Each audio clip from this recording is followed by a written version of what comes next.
হিমালয়ের একটি উঁচু শীতল মরুভূমি অঞ্চল লাদাখ। অঞ্চলটি ভারত চীন উত্তেজনার কেন্দ্রবিন্দুতে রয়েছে। বুধবার জেনজি তরুণদের নেতৃত্বে সহিংস বিক্ষোভে কেঁপে ওঠে শীতল অঞ্চলটি।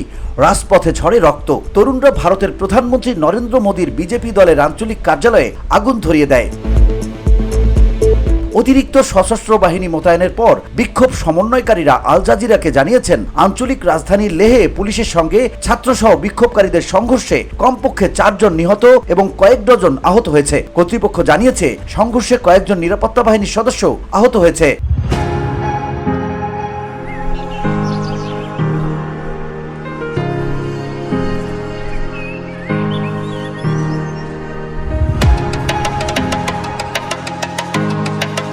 গত 6 বছর ধরে স্থানীয় নাগরিক সংস্থাগুলোর নেতৃত্বে লাদাখের হাজার হাজার মানুষ শান্তিপূর্ণ মিছিল বের করেছে এবং অনশন করেছে ভারতের কাছ থেকে বৃহত্তর সাংবিধানিক সুরক্ষা এবং রাজ্যের দাবিতে। 2019 সাল থেকে এই অঞ্চলকে ফেডারেল ভাবে শাসন করছে, কিন্তু তারা স্থানীয় সরকার নির্বাচনের ক্ষমতা চায়।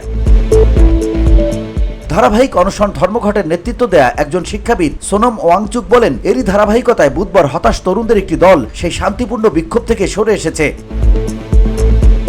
ওয়াংচুক একটি ভিডিও বিবৃতিতে নেপাল সহ দক্ষিণ এশীয় দেশগুলোতে সাম্প্রতিক আন্দোলনের কথা উল্লেখ করেন। তিনি বলেন, এটি ছিল তরুণদের এক ধরনের উত্তেজিত আন্দোলন, এক ধরনের জেনারেশন জেড বিপ্লব যা তাদের রাস্তায় নামিয়ে এনেছে।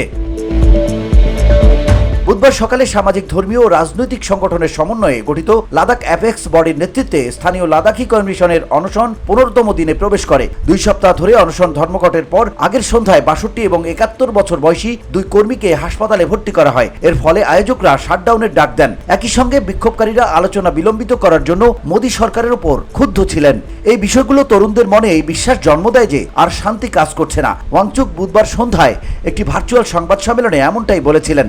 যুব নেতৃত্বাধীন দলগুলো লেহ শহরের শহীদ স্মৃতি উদ্যানে বিক্ষোভস্থল থেকে স্থানীয় সরকারি ভবন ও একটি বিজেপি অফিসের দিকে স্লোগান দিতে দিতে এগিয়ে যায়। এর এক পর্যায়ে পুলিশের সঙ্গে সংঘর্ষ হয়। এতে 4 জন নিহত হয় এবং একজনের অবস্থা আশঙ্কাজনক। অনশন ধর্মঘটের শীর্ষ সংস্থার সমন্বয়কারী জিগমত পালজোর বলেছেন, এটি লাদাখের ইতিহাসে সবচেয়ে রক্তাক্ত দিন। তারা আমাদের তরুণদের, সাধারণ জনগণকে শহীদ করেছে। পালজোর আল জাজিরাকে বলেন, সরকারের 5 বছর ধরে মিথ্যা প্রতিশ্রুতিতে জনগণ ক্লান্ত হয়ে পড়েছে এবং মানুষ ক্ষোভে ফুঁসে উঠেছিল।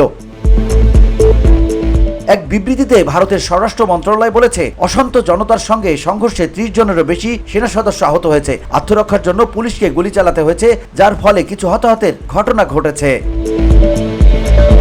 VOD Bangla news desk.